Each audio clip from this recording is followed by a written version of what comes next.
everyone, and welcome to episode 268 of the Canadian Football Countdown, a proud member of the Canadian Football Podcast Network and the Alternative Football Network. Ryan and Adam here with you this evening with our Week 16 CFL preview. 4 games back on the schedule again this week. Doubleheader Friday night, doubleheader on Saturday. After a three-game week last week, and we're here to talk about all the major storylines, fantasy players to watch, and our betting picks for each of these games. We've got injury news to talk about, new additions for certain teams, and some juicy storylines we get into the stretch drive here. We will also take your comments and questions in our live chat throughout the night, thanks to presenting sponsor Game Time TV. You can learn more at GameTimeTV.ca or Facebook.com/GameTimeTVMB. Before we welcome in Adam, we do want to acknowledge that the Canadian Football Countdown is brought to you from Treaty 1 territory, traditional territory of the Anishinaabe, Cree, Ojibwe, Dakota, and Dene peoples, the homeland of the Métis Nation, as well as from Treaty 4 territory, traditional territory of the Cree, Saulteaux, Dakota, Lakota, Nakota, and Métis Nation. All right, Adam, how are you doing tonight? You know what? I'm doing okay. Had a busy week and another week of trying to get some more harvest done. If all goes well, maybe by the end of the weekend here. Maybe. But it's raining right now, so who knows? Yeah. What did I say a couple of weeks ago? Like, that's the most convenient inconvenience ever, because it's an extreme inconvenience to you as a farmer to have it rain every Thursday night when we do the podcast. As your fellow podcast host, it is mighty convenient for me, though, to ensure that you're going to be able to show up. Yeah, for sure. And I mean, it's been 4 weeks in a row now that this has happened. I think so. It's like every Thursday, oh, yeah, here comes the rain. This is podcast night. It's like a home game in Ottawa or a game with Marshall Ferguson on the broadcast. Well, but we all know that home games don't matter, right? I mean, yeah. They do for weather, apparently. They do for weather, though, yeah. That's true. Week 16 preview here tonight. Also, additional content on Monday this week. Mike and I did the Week 15 recap Discord call-in show. That is up on the audio platform, so go listen to that. We had a bit of a spirited debate over whether ties should be a thing. I am in the favor of they should, because they're perfect chaos. And because we had a tie game last week and that was fun. And we talked about a number of other topics from the past week as well. So go check that out in the audio feeds and join us in the aforementioned Discord community. The link is in the episode description. It's free to join there. We've got CFL game chatter, general chatter as news comes out throughout the week, fantasy, betting, NFL talk, all of that fun stuff. Link is in the episode description and it's free to join. However, if you're going to come into the Discord and just spam messages in every channel, the ban hammer is going to come out, and it's been busy this week. Yeah, Ryan's been literally pulling that hammer out and swinging it around like there's no tomorrow, and yeah, he will ban you, so don't... without warning. And without warning, it's just you're gone. Yeah. Yeah, if you join the Discord community and you are a civil member of the community and actually contribute to discussions, you're welcome to stay. If you're going to pop in and spam a link or a link for people to go and get your cheap picks for some random league that's not even related, yeah, that's a little spammy and you're probably not there to be an engaging member of the community. So the ban hammer does come out. So yeah, link is in the episode description. If you actually want to join the chatter over there, it's free to join. We've got a great community full of folks going on there, and I hope you join us. Let's dive right into our first game of the week here. It is the Hamilton Tiger Cats and the Toronto Argonauts. Played each other 2 weeks ago. Ticats big upset in that one over the Argos, and it's been a bit of an up and down last little while for both of these teams. The Argos come in as 7-point favorites at home on the spread. What's your number one storyline to kick us off here, Adam? Well, I think it's going to be that the Hamilton Tiger Cats are in the must-win mode for the rest of the season now. They won the big game the other day, or the other weekend against Hamilton. Against Hamilton. Yeah, they beat themselves. They did. They beat the Ottawa Red Blacks instead. Overall, they've beaten the Argonauts at home. Now they just got to go and do it on the road. And the Argonauts are proven to be one of those teams that's kind of just, some very, very wishy-washy kind of up and down kind of team this year. Really, I mean, Chad Kelly's had some really good moments. Last time they played Hamilton, I think he threw, 2-3 interceptions. So really, 7 points is flattering the Toronto Argonauts as far as I'm concerned. I mean, I know that 3 of them are usually based on home team, but even then, +4 extra on top of that, it's pretty good odds for the Argonauts that I maybe would kind of question a little bit going into this game. Yes, they just had a really good game against the BC Lions out in BC, which is very tough. But Hamilton's a hungry team, and I would think that probably if you're watching this game here, this one's going to be a lot closer than you think, right, Ryan? Well, especially since, Chris Jones, for as little, which is nothing that they're paying him, has seemingly done more for the team than he did for, 2.5 years in Edmonton. Because honestly, you got to look at it, though. If there was ever the best move ever for 2 teams, right now it's Hamilton and Edmonton. Edmonton's done great without Chris Jones, and Hamilton's done great with Chris Jones, which is weird. But I mean, to be fair, I did see... Or as Ben Major says, that's a bit odd, but... I love Ben Major. He's the new Andre. He's the new Andre Prue, the up-and-coming, for sure. He has to do the Grey Cup in BC. Exactly, yeah. I love the snicker, the classic dad snicker, right after he said it. He's like, did you hear that joke? That was so good. But, yeah, Chris Jones, it seems, has been effective with that defense in Hamilton, which was all over the place near the start of the season. We give a lot of flack to him for what went on in Edmonton in his time there, but I did see some takes on social media that I do agree with. Edmonton, we're going to talk about them more later in the final game of the week. They've turned it around, but it's still the same roster that Chris Jones actually built, that maybe they just needed the Jarius Jackson motivation in there, and Chris Jones in the locker room was the wrong answer. So, maybe he deserves more credit for building that Elks team. And he's building a turnaround here for the defense for Hamilton. And Bo Levi Mitchell seems to be kind of locked in again after, maybe, I don't know what was in the glass of lemonade, but it seems to have given him a bit of a new boost there for Bo Levi Mitchell. Notable, I was just actually looking at the standings. The Ticats actually have a better divisional record than the Argos. The Ticats are 3-3 in the East Division matchups. Toronto 1-4.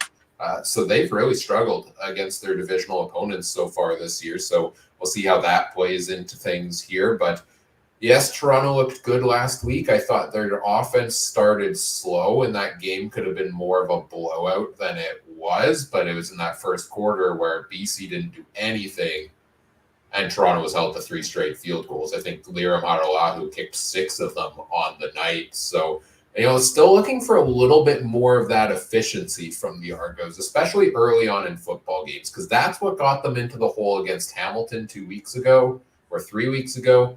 That's what got them into the hole against Ottawa, is that they were just not converting early in the game. And, we saw that on Hamilton's side against Ottawa last week, where the Ticats jumped out to, it was a 21-6 lead at halftime, 29-6 going into the fourth quarter. And this seems to be a Hamilton team that's no longer just putting up points in garbage time. They're actually putting up points early on in games in the last couple of weeks. Yeah, there's only one problem with this all is they were getting led by a running back named Greg Bell for the last 3-4 weeks. Greg Bell is out this week, 1 game injured list. And in comes James Butler. I guess his wisdom teeth are now officially better. So he's going to start up against – sorry, I had to do it. He's going to start up against Toronto this week. So what's your thoughts on James Butler getting back into this roster? James Butler is still a top-tier running back in the CFL. And it's criminal that he's been on the bench, but also I don't have a problem at the same time with the fact that he's been on the bench, because Greg Bell has produced James Butler-like, if not better, numbers. Like, he's averaged Bell in his 5-6 starts on the year has averaged 20 fantasy points from the fantasy perspective, which is tops basically amongst all running backs on the season. So I'm not surprised he's sat after Bell found some success, but now he gets his chance to go back in. And Butler's still that great running back, and now he's got that extra chip on his shoulder, I feel like, a little bit after feeling slighted maybe about getting sat on the bench here, and I would not be surprised. He's got a really tough matchup in this game for sure. I think the Argos are one of the best rush defenses, second best in the CFL, averaging 75 yards against. I wouldn't be surprised to see Butler with a little extra oomph back there, though, to move the ball.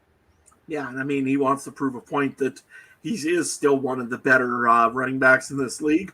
And what's a better time to prove it than take on one of the hardest teams to run against in the Toronto Argonauts and see what he can show.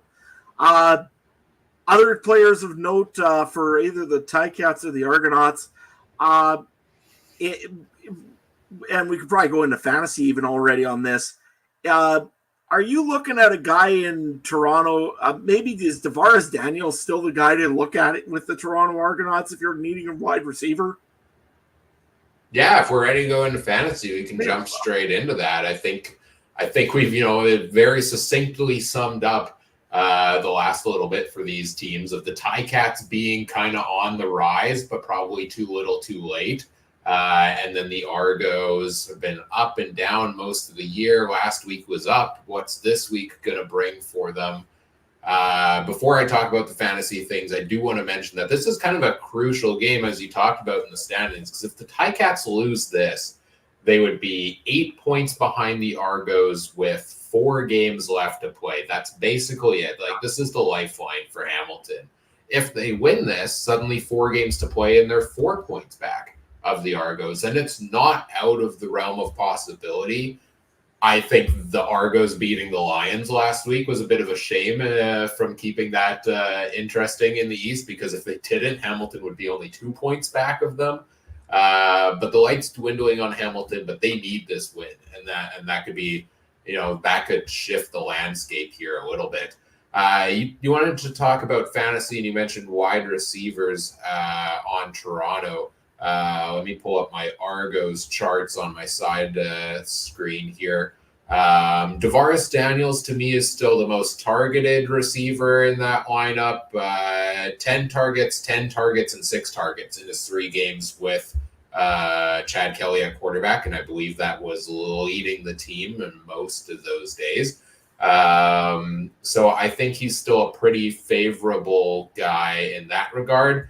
My favorite Argo receiver play this week, based on the matchup, is DeMonte Coxie. Last week I had him in my lineup. I normally don't take Argos receivers, but the matchup I thought was good, and he was kind of on a roll.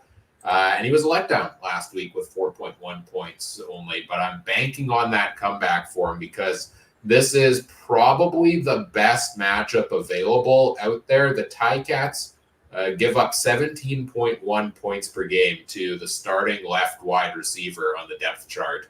And an average of, they finish on average top 10 wide receivers on the week constantly. No other wide receiver position is remotely close to that. So this is kind of like what I picked last year when I always said pick left slot back against the Argos. I think it's becoming left wide out against the Ticats. And that was right last week because I picked Dominic Rhymes based on that category, and he was the highest scoring receiver of the week. So I lean towards Coxie there. I do think the Argos have, Tavares Daniels is that, solid veteran. I think Makai Polk actually has had a couple good weeks in a row, back-to-back weeks in the top 10 for him. He's got 18 targets in his last 2 games. So there are some intriguing options in the Argos receiving core here. Just sticking on the Toronto side, and then I'll get your take, and then we'll go to the Ticats. I mean, Chad Kelly, you have to really strongly consider him at quarterback. Even when he's been off his game at times, he still puts the points up because he runs a lot. He throws for a lot. He's been the top quarterback in fantasy in the CFL the last 2 weeks and has scored 23 or more points in his last 3 games. So I think Kelly against the Ticats is an intriguing play. I'm kind of out on Kadeem Carey right now, though. He's been he's been quiet the last couple of weeks. Only 1 week in his last 4 over 10 points. So Chad Kelly, strong quarterback candidate, and then a couple of those receivers, what I have my eye on the Toronto side. What about you? Yeah, actually, you've named two of them already. Chad Kelly's on my list right now of quarterbacks to watch. You're right. He's had some great weeks here. He's looked good. He's been, again, I don't like the interception ratio, but you know what? He's starting to get a little bit better every week, I think. Again, it's that whole thing of not having a training camp. I think that still messes with some of the quarterbacks when they first just jump right back into the league. So I'm going to look at Chad Kelly this week. I don't like his price, to be honest. I'm kind of trying to be cheap this week. But one guy I really do like is Mackay Polk. 17.4 average fantasy points the week before, and then 23.6, I believe, against the BC Lions. He's only $5,000. As a receiver, he seems to have some chemistry with Kelly. So I kind of like to pick him up this week. You're right about Kadeem Carey. It's going to be the same reason why I don't pick a certain other running back from BC right away. Just not much going on lately and kind of strange. But nevertheless, those are the two that I'm looking at on that side. I'll throw you my Hamilton one as well while I'm at it here. He's expensive, and I do like spending money on my wide receivers once in a while after saving some money on Polk. I do like Tim White in this game. Again, don't know why. I don't have all the big fancy charts like Ryan has that says I got them ready for you. Target this specific spot. But nevertheless, I just like Tim White this week. He's done very well against Toronto the last time they played. I think he got 2 touchdowns, if I wasn't mistaken. 36 fantasy points last time they played. Yeah, he did very well that week. So that could maybe be the reason why I'm looking at him. But, yeah, expensive, but probably might pay for it. Tim White. No. Or sorry, go ahead. Finish. Was there anyone else on the Ticats for you? No? I don't think so. Like I said, I'd like to pick up Bo Levi Mitchell as a kind of a lull, but you know what? I can't at this point. So I'll just go with Tim White. Yeah, Tim White, I think we all put him in our lineups, or most people last week, after that 36-point game, and then he dropped the dud of 1 catch for 21 yards last week. And it was Stephen Dunbar who had the massive 151 yards and a touchdown. And in hindsight, the matchup charts show that Stephen Dunbar was the guy. So I think there is some merit to these charts. And I think I've gone away from the positional matchups more recently in looking at the stats and more looking at what has this player done rankings-wise. And I think looking at these charts that I have in the favorable matchups, and if you're wondering why I don't show them on screen, it's because they're not really in a good format, a good visible format for video. But I post them every week in the Discord, so go check that out and check out the CFL Fantasy channel there. Looking at the matchups here, Tim White has the best positional matchup for any Ticats wide receiver. Left slot back against the Argos, 12.9 fantasy points a game. That's a little better than most other positions. And you have to think Tim White's not going to be quiet like that 2 games in a row. I think they went to Dunbar to lean on that positional advantage last week. I think they overcorrect a little and go back to Tim White for some big plays in this one. So I would consider it with Tim White this week potentially. And James Butler, in his last 5 games that he did play, averaged 18.6 points a game. So, and he's that same type of guy that can deliver you massive performances. I think he's going to have a bit of a chip on his shoulder. And he even put up 20.3 last time he played the Argos in week number 7. So I think Butler and Tim White are probably the 2 I'm most looking at, and Bo Levi Mitchell potentially as well. Let's talk betting for this game. The spread, it's a little interesting. 7 points, big spread. I don't like those. Those scare me. So while I sit here and shudder in the corner and figure out what I'm going to do, you want to tell me yours? I'll bravely go ahead and try to calm your nerves there, Ryan. Thank you. I'm going to go with I'm going to be surprised, but you know what? They're playing desperate and they're playing hungry. I'm going to go with the Ticats again. They're playing good football right now. I think Toronto, I don't know if I don't want to say they're overrated because that's not nice. but I just don't like Toronto against Hamilton. I like the Ticats. I think they're going to go in and try to keep this streak kind of going because almost they have to. And you know what? 4 points behind at the end of the week, behind the Argonauts. Boy, that looks all of a sudden pretty good for the Ticats to have a hope at least at catching a team. Over under though, 53.5 is a lot of points. Just sounds like a lot of points. If Tim White goes off and again, if Polk does real well, that might be a great choice. But I don't know. I think I'm going to go with the under on the 53.5. And I'm going to go with the Ticats winning this game here over in BMO Field. You're taking the Ticats outright to win, not just the +7? I'll take them to cover, but I think, no, you know what? I'm taking them to win the game. All right. I'm going to go bold. I'm saying the Ticats are winning. I'll play conservative here and say I could see the Argos winning this game. I feel like the Ticats struggle a little more in Toronto generally, but I do think the spread is big, and I think Hamilton is going to cover and make this close. I'd be tempted to take the Hamilton money line, but I'll play it safe with the +7 here. But I'm going to go with the over 53.5. Like it is large, and normally I'd be scared to take this over, but one of these defenses is going to give up a lot. Based on all of the games we've seen in recent weeks, one of these offenses at a minimum is going to go off in this game. And I think it could be a high-scoring affair. What does our trusty coin tell us? Well, the coin has got the Toronto Argonauts winning this game here. Figured it would. Just because I think it's an Argos fan. It's picked the Argos quite a few times this season. And yeah, not sure. I wonder if it's maybe that's going back to the time when I started flipping a coin only for Argos games because I got the Argos games wrong every week. That happened one season. Going back to its roots, maybe, but exactly. You never know. And if I look over, I think Trey had his picks as well. Does he? I haven't seen them yet. I thought I seen him somewhere here tonight. I'm just going to take a quick look. No, those were his picks from last week. I don't think we have picks from Trey. Nope, here it is right here. Oh, no, that is last week. Never mind. You're right. Yeah, check the Discord. Ask him there or on social media if you want to know Trey's picks for this week. But we have a second game to move on to, which is the Saskatchewan Roughriders at the Calgary Stampeders.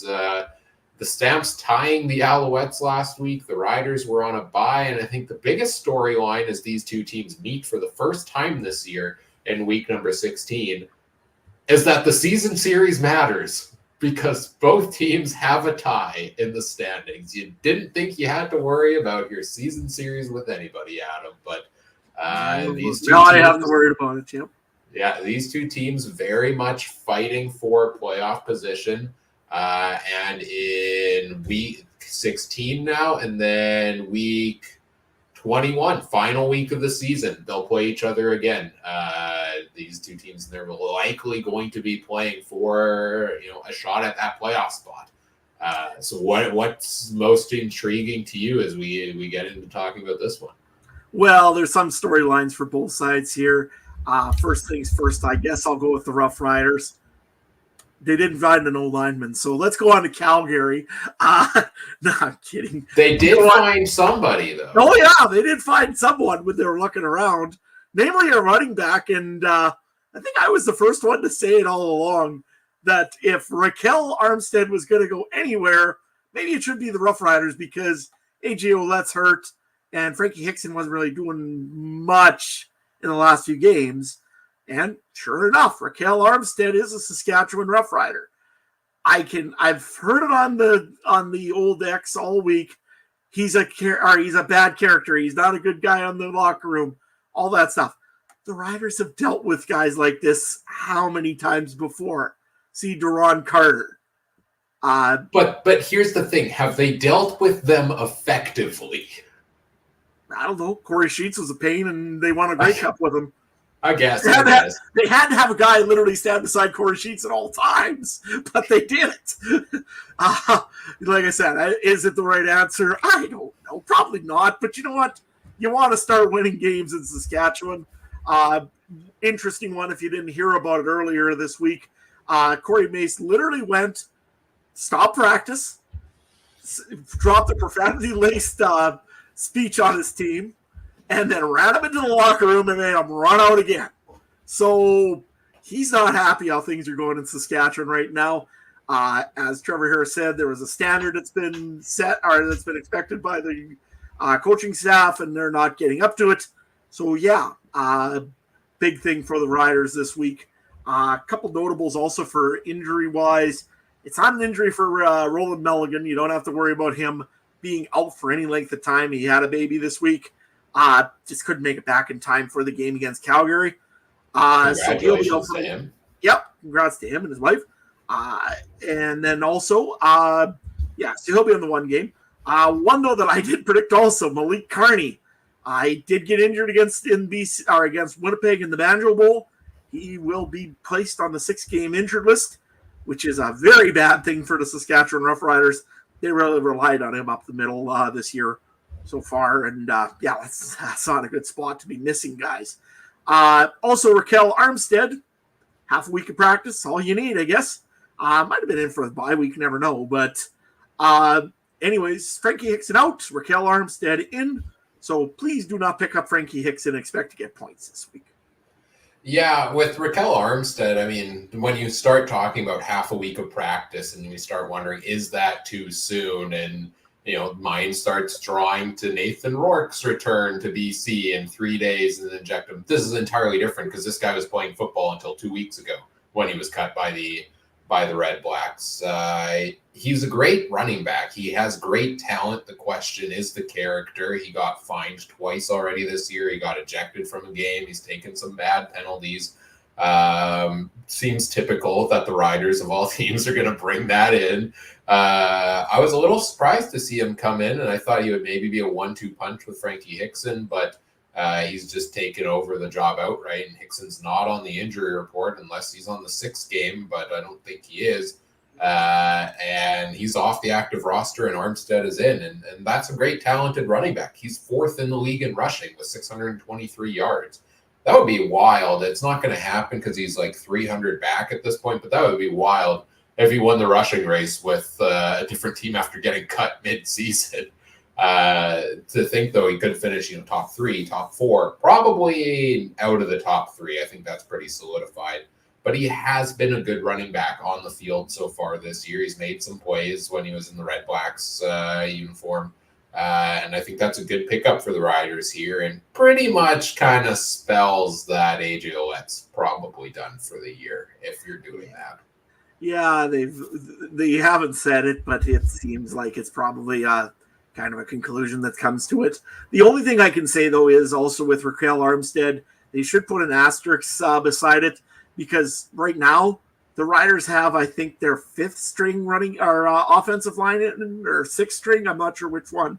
I think by now they're just getting big farmers from Saskatchewan to just stand in the way. I mean, I'll get a call any day now, I'm sure, but nevertheless, like I said, it'll be interesting to see what kind of holes they can make for Armstead.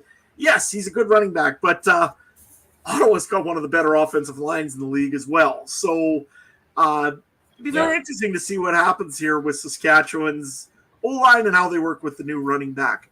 78.7 yards a game is what the Riders average in the run game, which is last in the CFL currently. So even when they were healthy on the O-line, AJ Ouellette early season, right, was not making any progress there. They've really struggled in that category. We'll see if Armstead can make a difference there for them in that regard. Did we ever notice in the CFL, if you have a offensive line or offensive coordinator, minus Buck Pierce, that one don't count. But really, if your head coach or your offensive coordinator was an old quarterback, they throw the ball all the time. I mean, you look, Jason Moss. In here, you've got Mark Mueller. I mean, he used to be a quarterback for the Regina Rams. Dinwiddie and the Argos run quite a bit, though.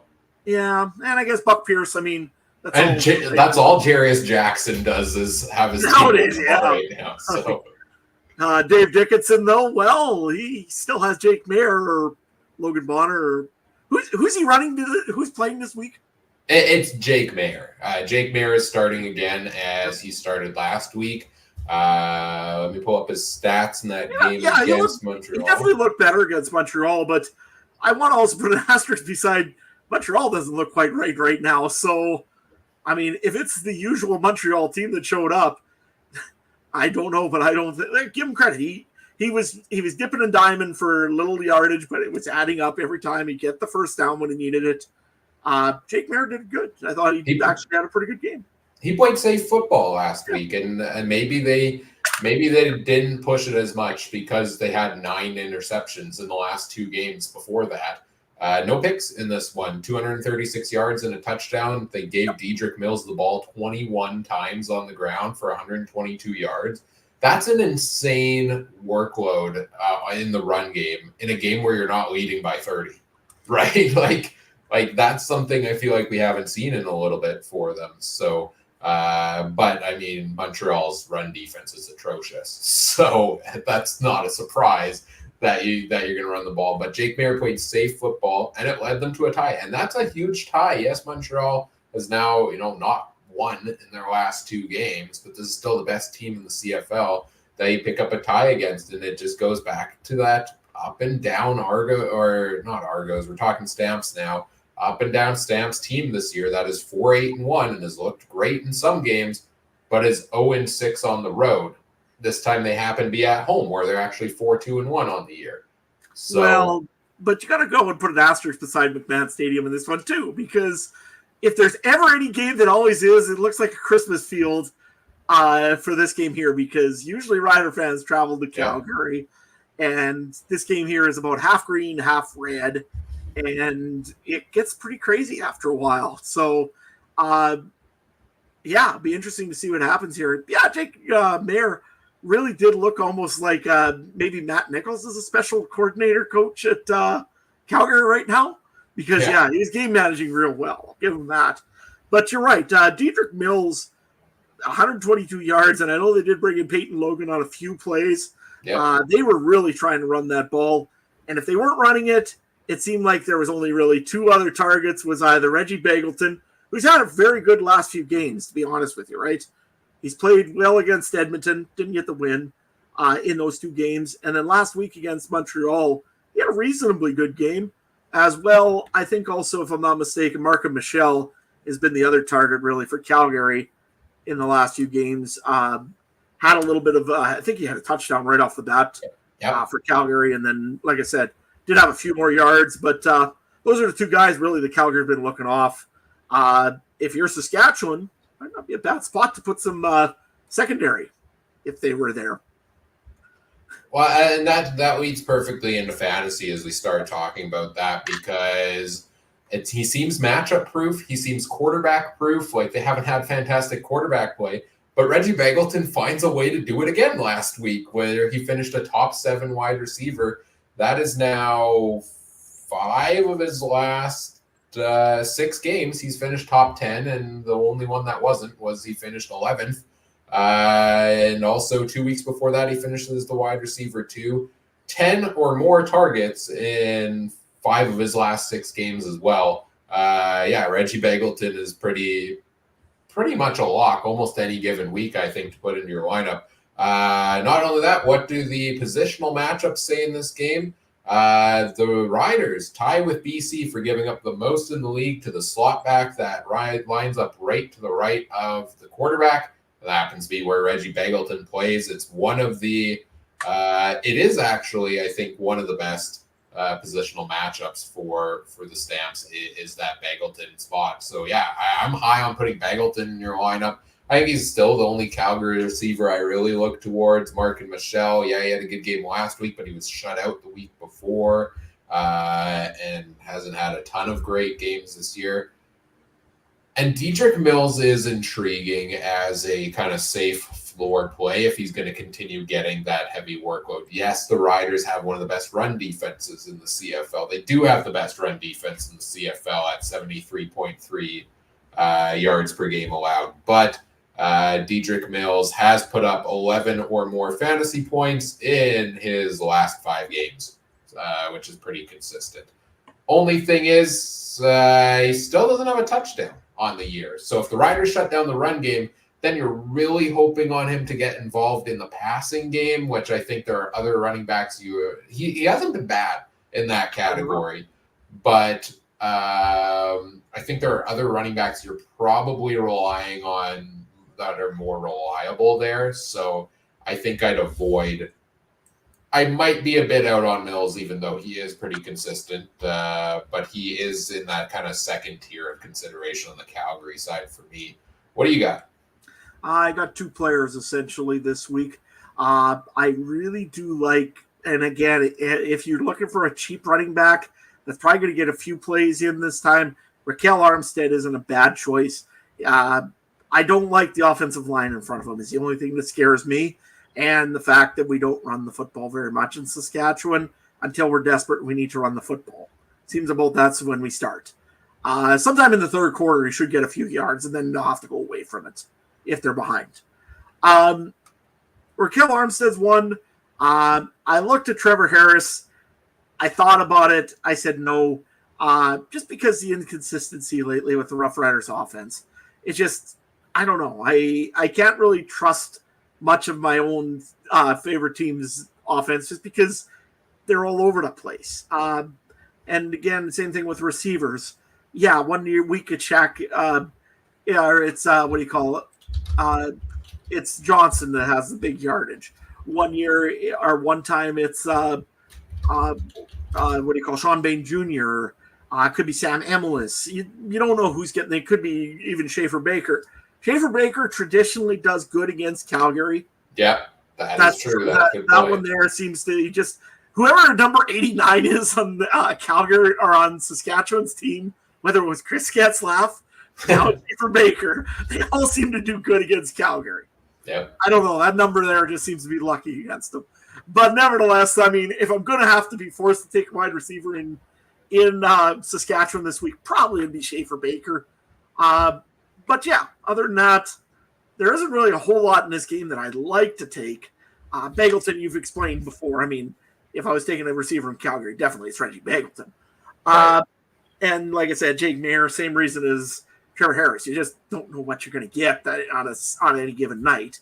And Dedrick Mills, I got the same theory. And this game, usually Saskatchewan traditionally does shut down running backs.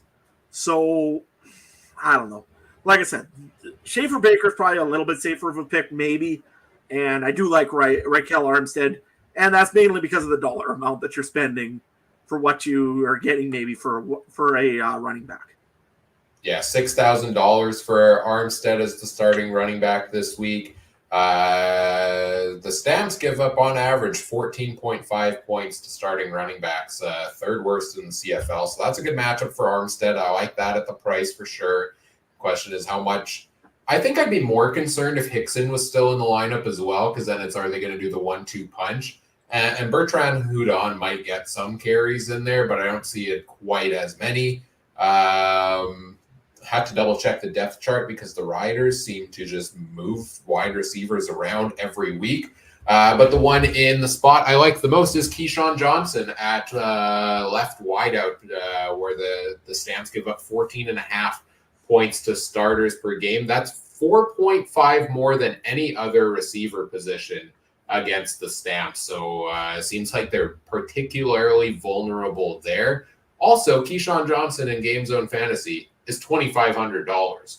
And he has put up some pretty darn good numbers, averaging 15.8 points in his last 5 games. He has 4 straight games with a touchdown, though. That's the part that worries me a little bit, is it's very touchdown heavy. But I think the matchup is good. He's cheap enough where even a couple of points is worth it if you can stack your lineup elsewhere. Keyshawn Johnson would be my favorite Riders receiver play, although you do intrigue me with Keon Schaefer-Baker against the Stamps. And Sam Emelis continues to be just a massive target hog for that Riders offense there as well, that I would potentially look at there as the option. But yeah, Mayer, Harris, probably not looking at either of those quarterbacks. I think if it's any Riders for me, it's Johnson It might be MLS or Schaefer Baker, and it might be Armstead. And I do have currently the Riders defense in there. They've been down the last few weeks, but also, again, before last week, 9 interceptions in 2 games for the Stamps offense. And I think the Riders can make some plays there. Let's get into our betting plays for this game. The Stamps at home are the underdogs. The Riders on the slide. They can't. It's been a while since they've won a game. First of all, Adam, what needs to change? Because this is a team that still looks talented on paper, and they have the talent. What needs to change to break the slide? And I guess 2.5 point spread. What are you taking? Stop feeding offensive linemen through the meat grinder. That might help a little bit for Saskatchewan. Over the last 3 years, it said there's been 72 different offensive line pairings in Saskatchewan. I mean, I don't know if they learned how to protect themselves a little bit in Saskatchewan or what, but man, that's a lot of offensive linemen. I mean, that's a lot of meat going through the grinder. That's all I can say. Nevertheless, you know what? The streak's got to end for the Riders. I mean, it's either put up or shut up this week. I mean, Corey Mace tore the team a new one already once this week. He's fired up. He wants to get this going.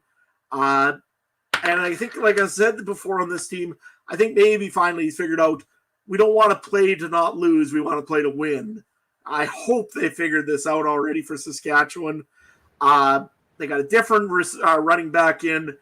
But honestly, I'm scared of taking him just because there's still not much for offensive line. You're missing some key pieces in defense this week. But I still think the Riders need to end it sometime. And why not do it on the road against Calgary? It's a huge game. It's a must-win for both, really. But I'm going to go with the Riders winning this one here. They got to do it sometime, so why not this week? I'm going to go with the under, though, on this one here because I really don't know if any team's going to score that many points. Might be a Rouge in the end, just to annoy everybody. Rouge in a overtime game. Let's go with that prediction. It's been, 18, 19 games since the Riders have won one after Labor Day now, going back to the last 3 seasons, something like that. I think they won one time, but...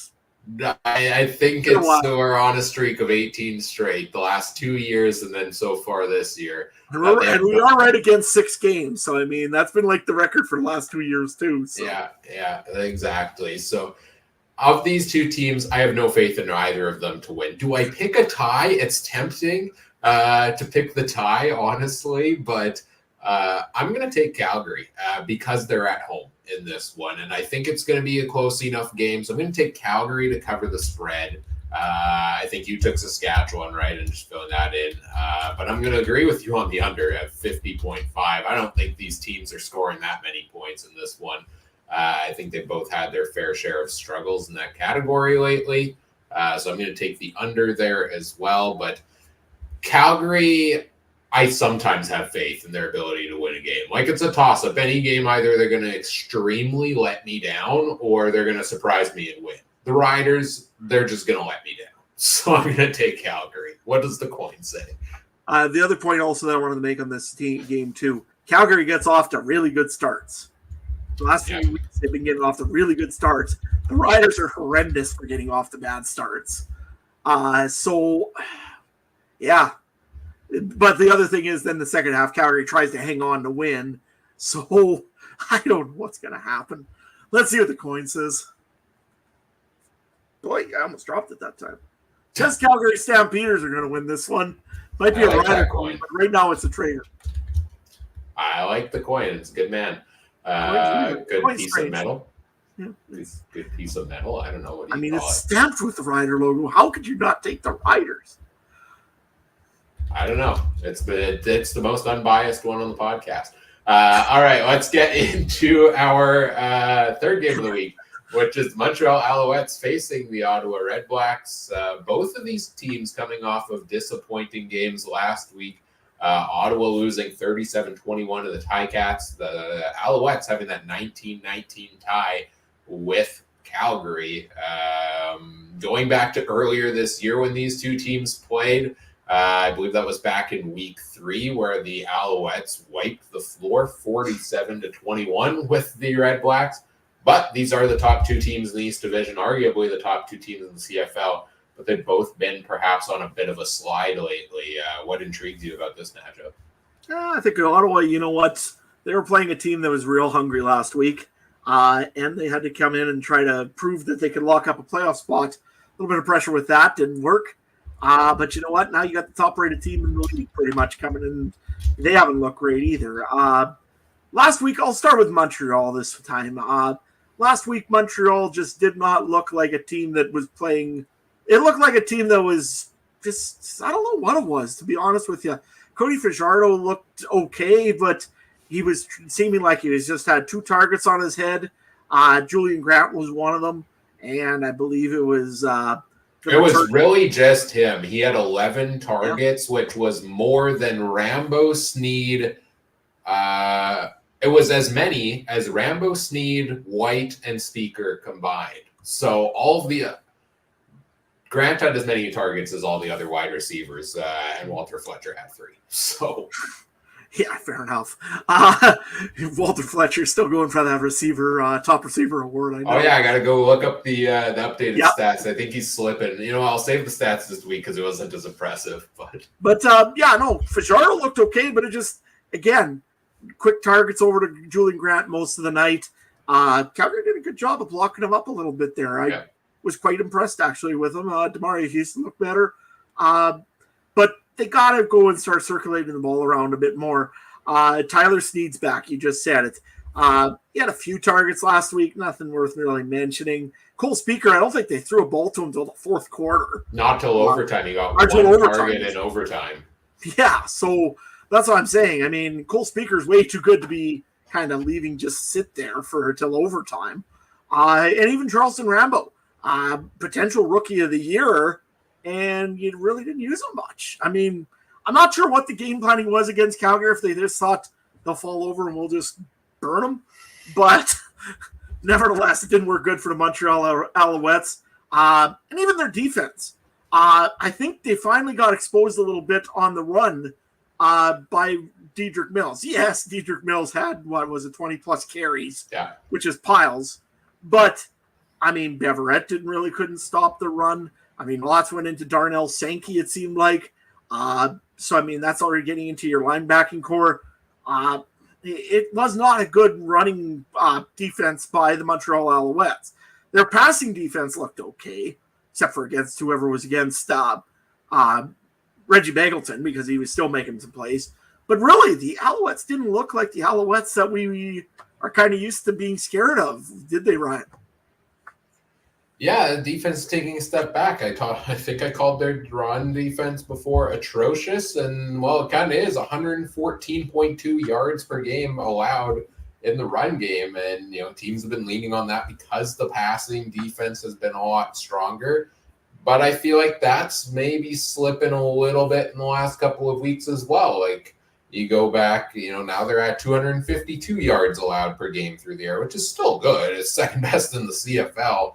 But I think they've given up some big plays here and there that have hurt them. The run defense is struggling. It just doesn't have that mojo necessarily that it did early in the season with the huge takeaways necessarily. Like you would have expected this defense to feast on that Stamps, interception-prone passing team. And they didn't throw a single one last week. So I think it's a mix of, the offense looked sluggish to some degree in this one or couldn't convert. They moved the ball well. They just couldn't convert.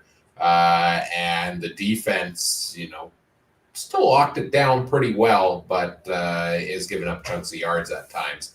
I think is Montreal's kind of transcending back to normal category, maybe in the East Division and in the CFL, when they've been by far and away the front runner out of all of these teams. And now they've got this matchup with Ottawa that's honestly a crucial one. Both these teams have a tie, so the season series matters between them as well. I don't think they play each other again after this. Let me double check. They do play again in week 19. So the season series is going to come down to 2 games to 1. which means, yes, Ottawa got blown out early in the season, but it shouldn't come down to point differential. So these next 2 games between these 2 teams are absolutely important because Ottawa is currently 2 wins behind Montreal for first place in the East Division. And I think if they win this week, it sets Ottawa up potentially to even go on a run to claim first in the East. Yeah, absolutely. And I mean, Ottawa, I think, is a team that could really do it. I mean, they've got the pieces. They seem to be getting a little bit healthier. I think Jalen Acklin did get back last week, if I was mistaken.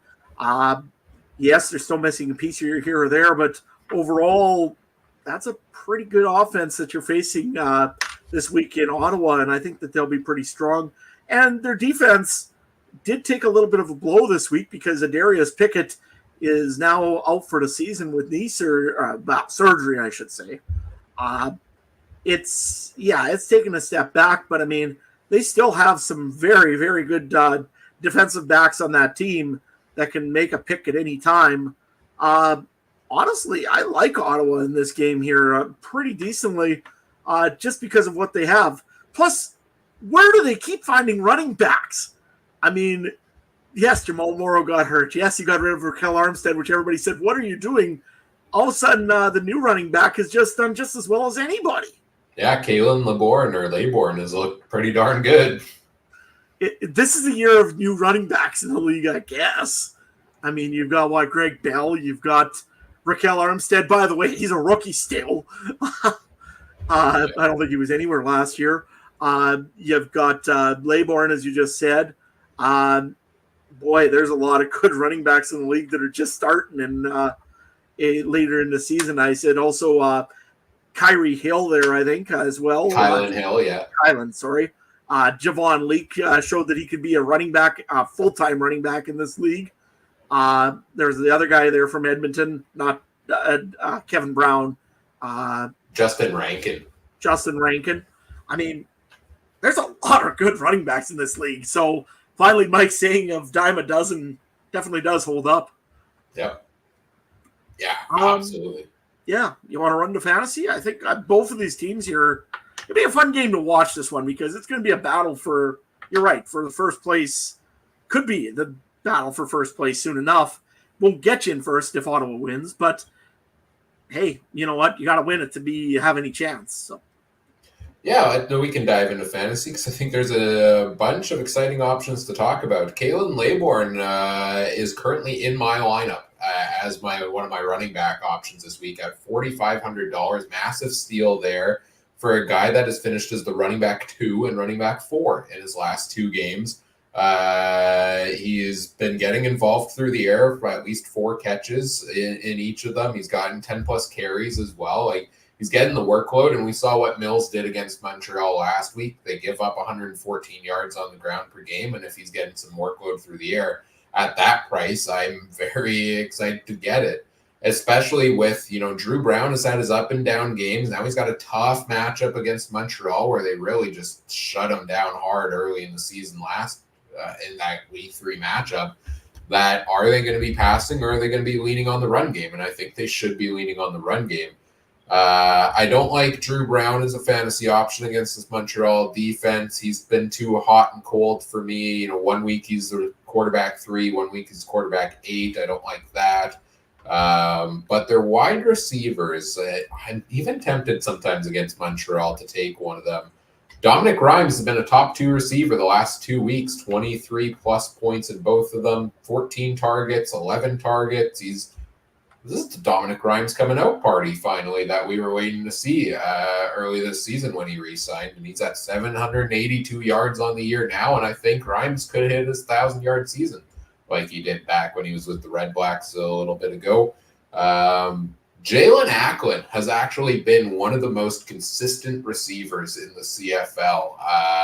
Hasn't had a game-breaking performance. He doesn't have anything more than 15 or 16 points, but he has 12 plus in now 5 straight games and has been a top 11 receiver in 5 straight here as well for the Red Blacks.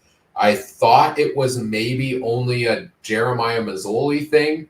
Yes, Mazzoli was in this week as well, or kind of took over in the second half, but he's had some good games there with Drew Brown also. So I don't know, these receivers, and I didn't even talk about Justin Hardy yet, honestly. So I think it's hard because they're all good, but Montreal's defense is really good, and there's no massive really advantage in terms of positional ones. I guess it would be Rhymes and Hardy are probably your top two positional wise. The left side seems to be where the Alouettes give up the most.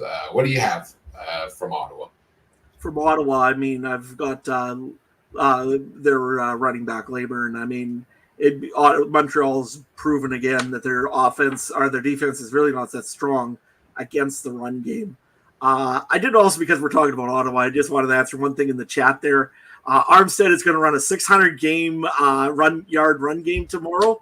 Brandon, I don't think that he's going to go and beat Ron Stewart's record from 1960 of 287 yards in one game. Yes, I had that totally in the back of my head. I just had to remember that stat. But you never know. But if he does, if he gets 600 yards in the game, I'm going to say the Saskatchewan Roughriders will win the Grey Cup this year. Instantly. But what if he uses up all of his yards for the rest of the year and just runs out of gas and his bench, can't make it to next week's game because he's... No matter. We got a 600-yard run. That's all I care about. We can win you bank stats for upcoming games? We only needed 200. We're going to win this game. Can we just count these stats towards next week's game? I mean, 4 games left, and they took 100 yards in each game and then just added it to whatever Frankie Hickson gets. I'd take it. I'd take that. But, 600-yard game. I don't think so. Corey Sheets, I think, maybe made 200 in the Grey Cup once, but it was pretty much all Corey Sheets in that 2013 Grey Cup. Sorry, Hamilton fans. Anyways, Ottawa, Leyburn I've got, and otherwise, you're right. It's just, and these two teams are tough to pick receivers from, no matter if it's Ottawa or Montreal, because they have so many receivers that you could choose from. Again, is it going to be Cole Speaker that goes off? Is it going to be Justin Hardy? Is it going to be, again, Dominic Rhymes hasn't done much all year, till last year, or all year until last week, until he actually had probably one of the best games of his year so far. So it's so hard to tell. Jalen Acklin, I mean, anytime he can go off as well for Ottawa. It's so hard to tell which receiver to take on any given week with some of these teams, because they're all very good receivers. Yeah. But if I'm going to have to choose one, I won't. That's a reasonable strategy. Like, if you're not confident that you're going to pick the right one, go to a team like Calgary and Bagleton where you're getting most likely the right one. And that's why I talk so much about target share more than anything. And give me a guy who's getting 10-plus targets a game over a guy that's catching 3 balls and a touchdown regularly, because I don't feel like touchdowns are sustainable and targets are. So, that's why I was hesitant when we were talking about Keyshawn Johnson before, even though he's been very good. In terms of the matchups on the Montreal side, I've been disappointed by Cody Fajardo in the last 2 weeks, but Ottawa gives up 17.7 points per game to quarterbacks, second worst in the CFL, tied with Calgary. You get on average a top 5 quarterback of the week when you pick one against the Red Blacks. And back in week number 3, Cody Fajardo put up 37 fantasy points against them and was the number 1 quarterback on the week. We've seen, Chad Kelly, even in garbage time, put up a big game on them recently. We've seen Nathan Ort's probably best game was against Ottawa. Bo had a pretty good game against them last week. So I can see Fajardo, a bit of a bounce back in this one. Heated matchup here, important matchup. I'll throw him into the ring of consideration for quarterbacks alongside, I think, this is the first one alongside Chad Kelly so far this week that I have in consideration, who we've talked about thus far. At running back, Walter Fletcher continues to find consistency. In his last 5 of his last 6 games, been over 13 fantasy points, which is a pretty good number, I think, for a running back. So you have to consider Walter Fletcher. Of the Montreal receivers, what do you do with them? Charleston Rambo, Cole Speaker, Kyon Julian Grant, Reggie White Jr., Tyler Sneed.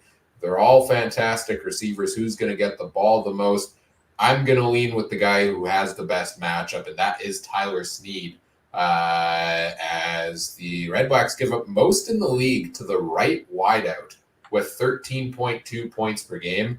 That is 4 points more than any other team gives up to that position per game. So most teams, shut that position down. Ottawa doesn't. So there's some gap there in that Ottawa defense that I think could potentially be exploited. That is also a much better matchup than any other wide receiver position against Ottawa. So I might trust in the matchup charts and lean on the Tyler Snead play this week. As much as Grant is the tempting one based on volume he got last week, but when you have this many good receivers, do you truly know that you're getting the right volume out of them? I mean, the only consistent receiver they really have all season has been Walter Fletcher. Yeah. Because he seems to always be available for a catch or two, and he always does seem to get a couple runs. So if you're looking for a good flex option, he's expensive. I think he's 12.1, which is fairly pricey, but he does get a lot of football. So, and consistently gets a lot of footballs. So he usually ends up getting a touchdown or two once in a while. He'll end up getting, like I said, lots of running plays, and they do like throwing the ball out to him. So that's the only guy in Montreal that I can really trust to get consistent balls his way. Fajardo is not a bad option for quarterback. He's getting a little expensive. And I do like Ottawa for their defense, like their front line. I think they do get some good pressure on quarterbacks. So I don't know if I would really be the one to lean on Fajardo this week. If you're playing me in fantasy, take Nathan Rourke. That's my best option for you. On the week, of course. We talk about Montreal receivers. Like Speaker had been the guy we've been high on the last few weeks, and then you got one catch last week, and a lot of people were disappointed with him in their lineup. So, use caution with these Montreal receivers. Tyler Snead, I think, caught a couple good passes coming back last week, 4 for 4 for 30-something yards. That's not a bad debut. But Julian Grant stole the show, and he's had 12-plus fantasy points in 4 of his last 5 games this year. So it's between those two receivers in Montreal for me. Better matchup, Snead, probably better volume play, Julian Grant, depending what you need. Betting picks for this one, let's get into that. It's Ottawa is actually underdog, or I guess it's not surprising because Montreal has been the better team, 2.5-point favorites. Montreal on the road in this one, over under 50. I can go first, but I'm a little hesitant on this one because Ottawa's really good at home, but am I really going to pick Montreal to go winless in 3? I think they're still the better football team, so I'm going to have Montreal on the bounce back here and look at what they did to Ottawa coming into week number 3 when we were high on the Red Blacks going into that one after a few good starts to the year. So I'm going to take Montreal to cover on this one, I think. Double checking the standings. 6-0-1 at home for Ottawa, though, hey? You know what? It's going to be close. It's going to be close. Give me Ottawa at home. I'm going to ride that home magic for them. It's going to continue. And I'm going to give this one to the Red Blacks. And I'm going to take over 50 on this one. I think both of these offenses have the potential to put some points on the board here. What do you have, Adam? Well, you pretty much took the words out of my mouth after you were thinking about it. Ottawa, you're right, is 6-0-1 at home. They're a great team at home right now. And honestly, go back and look. But there has been some big wins by Montreal. But there's been a lot of those games where Montreal really doesn't come out until maybe the fourth quarter and finish it, or they haven't really played a complete game and the other team shot themselves in the foot. Look at the 2 games against Saskatchewan. Both of those, the Riders probably should have won, but Montreal just did enough to make it by.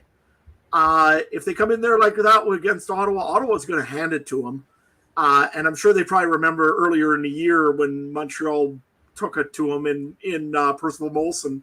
So I'm going to say that the Ottawa Red Blacks are going to get their revenge. They're going to win this game here. They're going to go to 7-0-1 at home. Their fans are going to be just thrilled. with them probably only maybe getting one loss at home. And I don't even know who they played in that last game. But nevertheless, yeah, give me the Ottawa Red Blacks. They've been really good at home. And I am going to go with that's a high, well, not really. It's a 51. Yeah, I'll go with the over on a 2 on this one here as well. Could be a shootout because both teams want to really win this one. The coin, though, what does the coin tell us? That coin is really getting consistent with the home teams. It says the Ottawa Red Blacks is winning this week. Yeah. The coin believes in the home field advantage as we the get coin and trade do not get along. No, they do not. All right, let's get into our final game of the week. Winnipeg Blue Bombers visit the Edmonton Elks. First of 2 back-to-back games between these two teams that I think we're excited to see. I believe this is the first meeting between these teams this year as well. I don't think we've seen them play each other yet. And both teams had a bye week coming in to prepare, so both have had 2 weeks to prepare. And both have had 2 weeks to prepare with the news that Trey Ford is starting at quarterback for the Edmonton Elks, despite McLeod Bethel-Thompson performing pretty well in recent weeks. I don't believe the lingering injury is a problem for Bethel-Thompson. He's not on the injury report.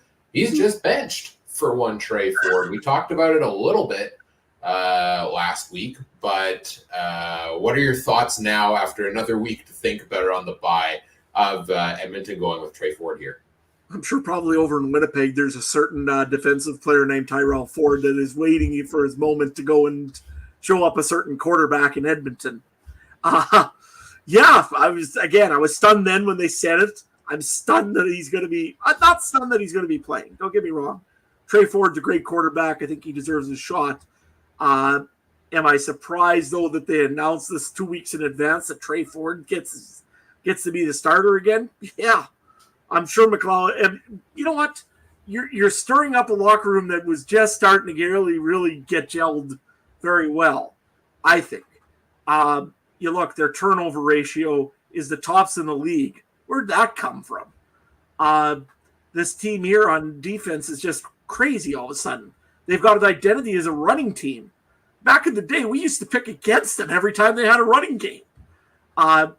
Whenever you had to play you always pick the other guys as running back because they just couldn't defend against the run. Suddenly, their defense is great against the run, the pass, anything really. I mean, they did play Calgary for 2 weeks, so maybe go and tone that down a little bit. But honestly, they played Montreal very well. They beat the BC Lions. They beat the Rough Riders. Edmonton deserves all the props right now. Again, 2 weeks ago when they put on the Edmonton Elks are Grey Cup contenders. I looked at that and I said, no. We remember what they were at the beginning of the year. Honestly, this team's turned it right around. All the props to them. This could be a team that could still compete for first place in the West, which is just crazy to think of, again, the way this started. And now they're playing a team that, you know what, I think actually they match well against because Winnipeg's defense hasn't been really exceptional. They're missing a certain linebacker that's really going to affect them now. And you know what? They still have a very good game, except for one little thing in Edmonton that's changed. Do you want to mention that one, Ryan? Which one are we talking about? I think we're talking about the run game in Edmonton. Oh, yes. Yeah, sorry. I blanked there for a second. Yeah, Javon Leake is out with an injury this week. So Trey Ford comes in at quarterback. Huge boost for the run game. They managed to keep it consistent still with MBT at quarterback, which we feared they wouldn't.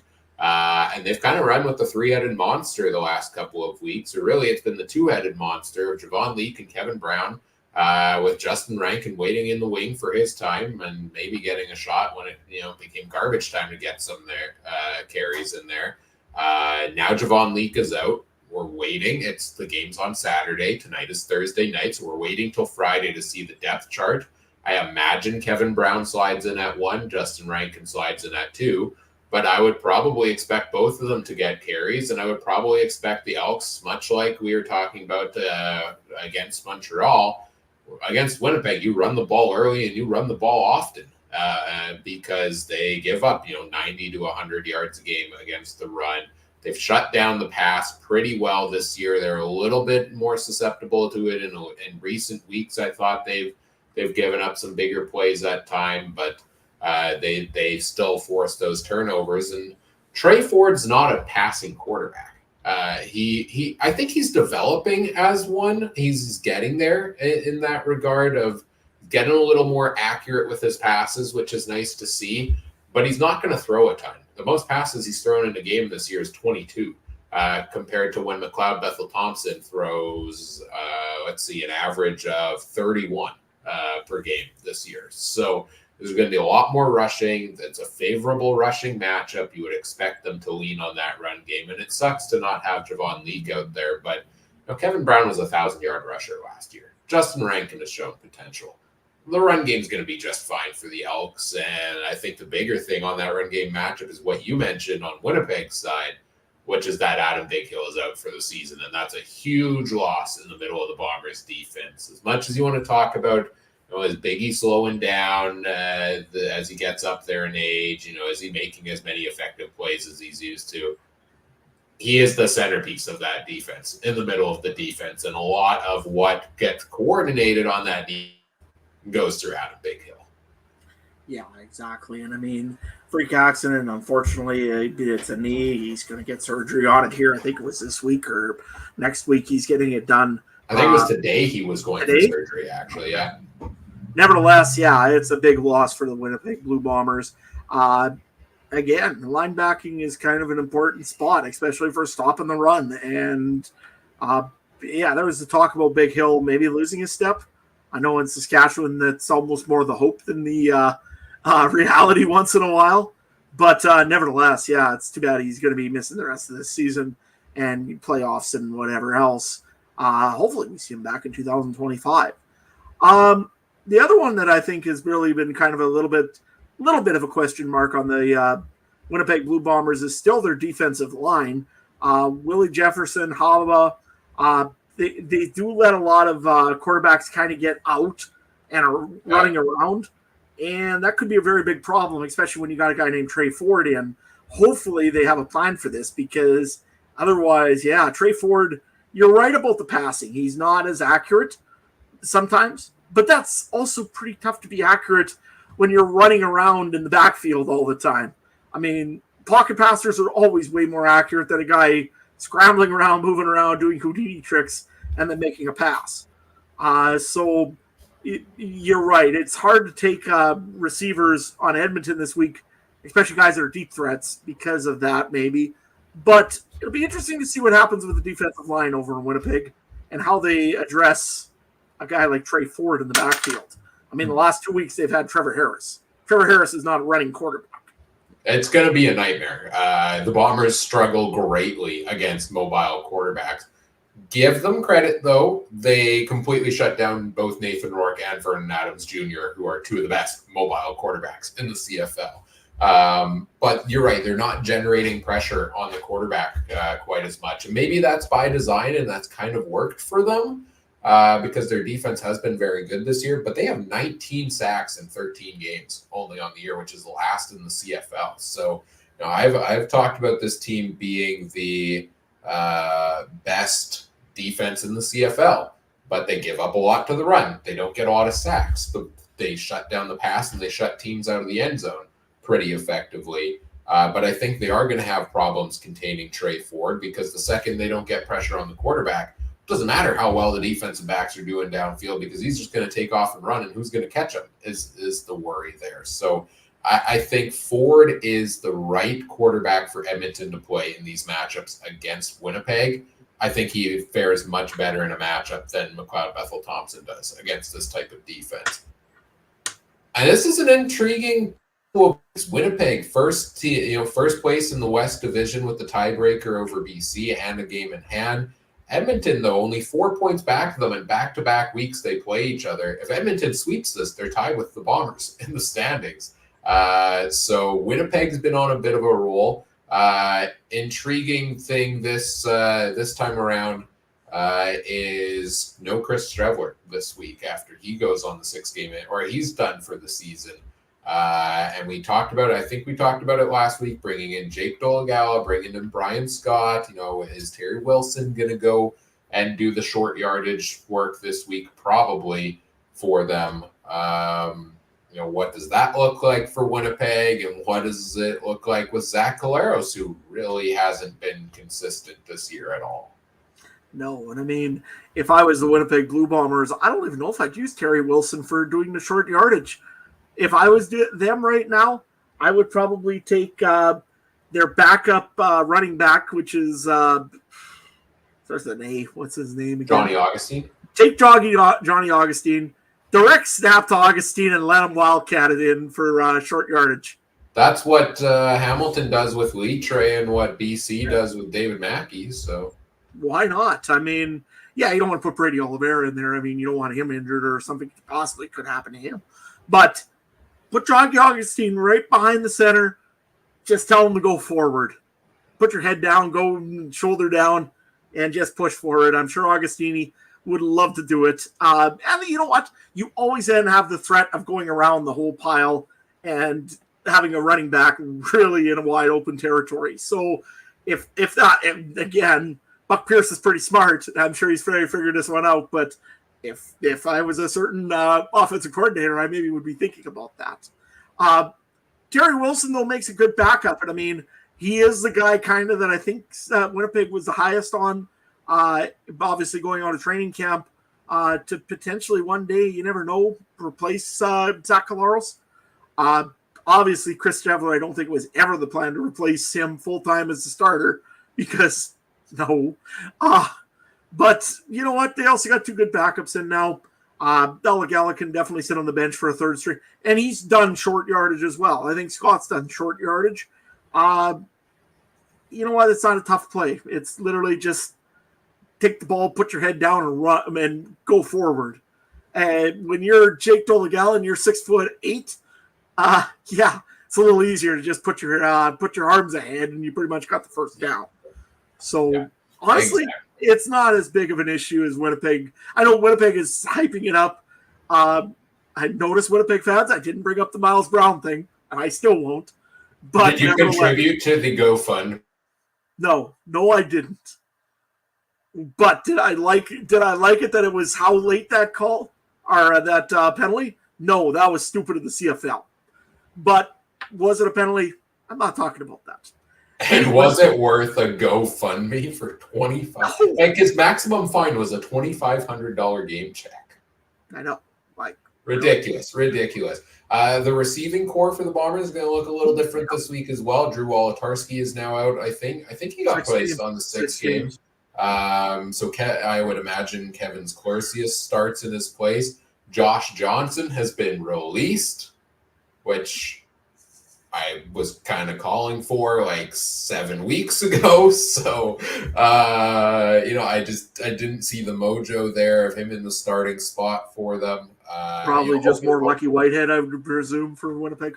No, Carrick Wheatfall is coming off the 6-game injury list this week. He had a couple good games early this year before he got injured. He had that one massive breakout game. And Lucky Whitehead is questionable. So we'll see on the depth chart on Friday for the Bombers. I could almost guess that probably Wheatfall is the Winnipeg Golden Boys' favorite player.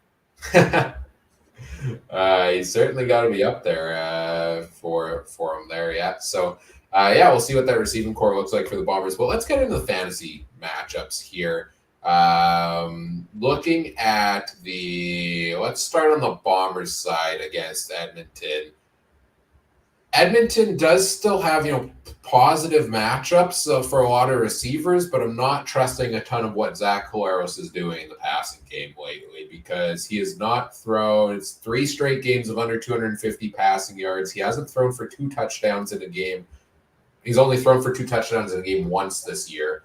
So I'm kind of staying away, I think, from the Bombers receivers. He's only completed an average of 18 passes in his last 3 games as well. There's not a ton of intrigue there for me. But Brady Oliveira, running backs against Edmonton average a top 3.3 placement. So you get a top 4 running back on average when you play against the Elks. And Brady Oliveira happens to be, in my opinion, the best running back in the CFL, and he's averaged 14.2 points a game this year. I think they could run the ball all day long against the Elks defense and be effective doing so. So give me Brady Oliveira as a strong play that I currently have in my lineup on the Winnipeg side. On the Edmonton side, Trey Ford is probably going to be my quarterback this week, or one of my quarterback plays, because I think the rushing game for him is going to be enough to get it done, and he's going to make some big plays. And as good as that Bombers defense is, they do give up some big plays there as well. And I think Trey Ford could be effective in that. The 2 games he started and finished this year averaged 19 fantasy points there. Wait and see what the depth chart looks like at running back. But again, the Bombers struggle against the run more than they do the pass. The Elks are a running team. Trey Ford adds more options to that run game. Maybe Kevin Brown or Justin Rankin is a play there at running back on the Edmonton side. And I'm just high on all things Elks when it comes to fantasy lately, right? Like their receivers, like Eugene Lewis, you just picked him up in our private league this week because he's looked actually a lot better this year, and he's been pretty consistent. Curly Gittens Jr. has had a lot of consistency this year. He has the best matchup against the Bombers defense out of any Elks receivers is Gittens Jr. But then Tevin Jones is also that big play guy and has had his most success this year with Trey Ford in the lineup. That being said, I'm probably staying away from most of these Elks receivers this week because of those aforementioned average passing numbers where Trey Ford's throwing the ball 20 times a game versus 31 for MBT. And against the Bombers pass defense, that's better. I don't know if I trust any of these receivers to get, 8 catches for 100 yards type of game. That's what I look at for fantasy in this one. What about you, Adam? Pretty much the guys you mentioned, I do kind of like in these games. Trey Ford is my quarterback this week. He can run, he can pass, he can do a lot of things against the Bombers defense. And yeah, I think the Bombers defense, other than Tyrell Ford probably still wanting to play his brother, He's going to get a pick. He's going to get a pick. And then he's going to go and take it over to Trey and say, here's your football back. I'd go and take it to mom and dad in the mantle, just because I'm going to laugh when that happens. Might start a riot in Edmonton, but it's worth it. Apparently the lower bowl's almost sold, so sweet. But anyways, I'm going to go and say that, Trey Ford's my quarterback. I do like Brady Oliveira because of the reasons you said. He can run against you can still run somewhat against this Edmonton Elks defense, although I think it's getting better. I still think that you can run against it. And the other one that I really kind of was throwing as a wild card and as a thought was Nick Dembski. It still seems like when Zach Collaros needs to make a play or needs to play or make something happen, it's Nick Dembski that he's looking for. He has a little bit of experience, obviously he does with Kenny Lawler. But Wolodarski's not there for him this week. Dalton Schoen's not been there all year. Nick Dembski's the one guy that's kind of consistently there. And he has learned how to hold on to the ball after. So, yeah, I'm going to go probably, again, I'm debating it, but I might go Nick Dembski this week. But definitely not Zach Collaros, that's for sure. Other than that, that's kind of what I got for this week right now. And probably I'll change everything about 10 times throughout the week and have absolutely nobody that I just mentioned. Yeah, what did I say in the Discord last week? Like, I used to do this all the time. I've been a lot better this year where I don't really finalize my lineup till the last minute and then I just roll with it. But I think I changed my lineup 25 times before the first game of the week on Friday. And by the end of the first game of the week on Friday, I was like, literally any of the 24 other options would have been better. It was not looking good after game number 1 for me because I had Stanback, I had Rourke, I had the Lions defense, and I had Coxie. And I was like, okay, I'm losing all my fantasy matchups this week. I found a way to win them all thanks to Dominic Rhymes, but where he made up like half my total last week. But you're absolutely right. Sometimes it's just you tinker and you hope for the best. We usually try to substitute our rosters as much as the Riders substitute their old linemen. Yeah, exactly. Pretty much. Betting picks for this game: Winnipeg 1.5-point favorites on the road over Edmonton. So it's pretty much a pick 'em in this one. Over under is at 50. I'm going with 4 straight upsets this week, baby. I'm taking the Edmonton Elks at home to beat the Bombers. So I'll take them to cover the 1.5-point spread. I feel like Winnipeg and Edmonton has kind of been like a trap game the last couple of years. And I don't think this is trap game territory because Winnipeg's been good, but like they haven't been world beaters. And Edmonton has been pretty good lately as well. But I got a bad feeling for the Bombers with the Trey Ford quarterback experience against them here. So I'm going to take Edmonton in this one, and I'm going to take the under because I look at the Bombers and I look at 45% of their offensive touchdowns being out for the season with Chris Streveler, and I'm wondering who's putting points on the board. And his name is Sergio Castillo, but I don't think that's going to be enough to hit 50 between these two teams this week. Streveler, I think we counted last week, 45% of their offensive touchdowns or something like that, because Oliveira doesn't have one yet this year. Augustine has 2, and Caleros only has, 9 passing touchdowns in 13 games. So he's more picks than touchdowns. I know that. Yeah, looking a little bleak in the offensive department, and I think their defense will keep the Elks to a decent to lower score as well. What do you got? I have got, you got the over-under, what you're doing? Yeah, I said under. Oh, you said under that one? Okay. Yeah. You know what? I want the maximum amount of chaos in the West for the rest of the year. That involves the Edmonton Elks winning this game. It would really involve the Stampeders winning that game too, but we won't talk about that. No, honestly, if Winnipeg loses, BC lost last week, all of a sudden the Riders are 1 point away from being back in first place because that'd be funny. And also Edmonton is then 1 point away from, I don't know. It means Edmonton's in a playoff spot at that point. So you know what?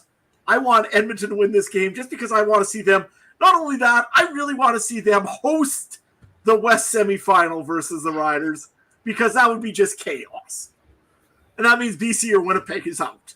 So, yeah. I don't know how that one's going to happen, but you never know. Anyways, I'm going with the Elks this week. I'm going to go with the under. Same thing. I think it's going to be a pretty good defensive battle.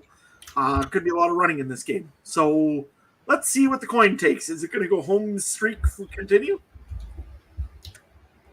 It will not. It will go with the Winnipeg Blue Bombers. All right. Very interesting. Again, Rough Rider coin, guys. It's unbiased as it can be. Incredible. You might want to get that coin double checked. If I open it up, I guarantee it ain't green. I can't tell if our flipping of this coin is increasing or decreasing the coin in value based on how it's gone. It's got a good track record, but as a Riders coin, which province it's in, I don't know. Yeah, there you go. You didn't take it cross province to get it appraised or whatever.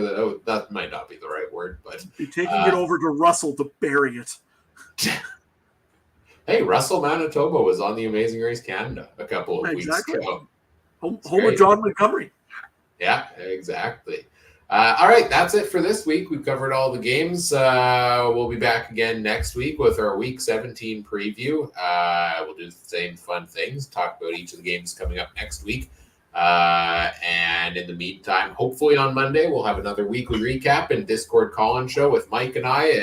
It's always a little bit up in the air just between our two schedules if we're able to make it work. But if we do, you'll see it posted in the Discord community, and then you'll see it out on the audio feeds, the recap of it, or the replay of it later that night. So if you want to join us for that or want to join us in the Discord for anything in general, the link's in the episode description. It's free to join us over there. And come chat CFL, NFL, whatever with us, as long as it's not spam. You can follow us on social media. We're on X at CF Countdown Pod or Facebook.com/CF Countdown Pod. You can check out all the other great shows from around the Canadian Football Podcast Network as well at CF Pod Network on Twitter. and the Alternative Football Network at the official AFN on Twitter or alternativefootballnetwork.com. You can follow Mike on there at Mike Garrell. Trey is on there at Trey. Oh, what is his new handle now? I should know this. Trey Harness MB. Trey MB Harness, I think. That sounds right. I'll look that up. Adam, where can you find people find you? Yeah, you can find me at Adam Stewart 1. Again, mostly posting about farming pictures, maybe a little bit of senior hockey stuff going on. We had our first practice the other day. Yeah, that was interesting. Anyways, you can see all sorts of pictures over there. You might see me running away from cows. You never know what you might see on there. Nevertheless, you can find me there. Or come over to the Discord. Right now, I'll probably be going and making fun of New England Patriots fans for no particular reason whatsoever. Because hang on. I don't want to give out the score. Spoiler alert, tune out for the next 30 seconds if you don't want to know the score. This is your warning. The New York Jets, 24-3 over the New England Patriots tonight. The Patriots combined for, 45, 55, 64 yards of offense in this game. Jacoby Brissett was 7 of 10 for 36 yards. Actually, I haven't refreshed, so maybe that's not. Okay. That was with a couple minutes left in the fourth quarter. Drake May came in, threw some passes. They found some success. But either way, it was still 24-3. They did not put up very much on the board. When you get just over 100 yards of offense in an NFL game, you probably should consider being relegated. Just saying, Patriots fans, the Argos will be in there next year. You guys are out. Unfortunately, I did take New England to cover the 6-point spread this week. I don't know. I thought the Jets have been up and down, right, on scoring there. So, but Trey did successfully take the spread on this one. I'll go back to not mentioning the score in case somebody tuned back in. Trey did get the spread right. If you're interested in NFL betting, I will call it out that Trey has been throwing his picks out in the Discord channel, and he's actually been doing pretty well with his spread picks through the last 2 weeks. So went 10-5-1 last week. He's been doing better than I have for sure. So go check it out. He's been doing some charts and stuff to help propel his picks there. So check that out in the NFL channel on the Discord community. I think you mentioned you finished plugging everything you wanted to plug, right? Oh, yeah, absolutely. I mean, pretty much farming and hockey senior and, otherwise CFL until she ends. Sounds good. Trey MB Harness was Trey's handle on the X, by the way, so I got a little bit mixed up, but we corrected it in the end. That does it for tonight. Thanks for anybody hanging out with us live. Thanks for tuning in after the fact as well. Whenever you tune in, wherever you tune in, we appreciate you and whatever podcast platform you're listening on. We also appreciate if you do some of the fun things that you can do on those. I don't know, throw us a like, comment, subscribe to the podcast, leave us a rating or a review on the App Store. That would be fun. Share the show with your friends. Hey, help us grow the show. Get this out there to more people. Let's build the community. We always appreciate all of the support we get. And on behalf of Adam, I'm Ryan saying thank you for listening. Take care. Have a good one. Bye.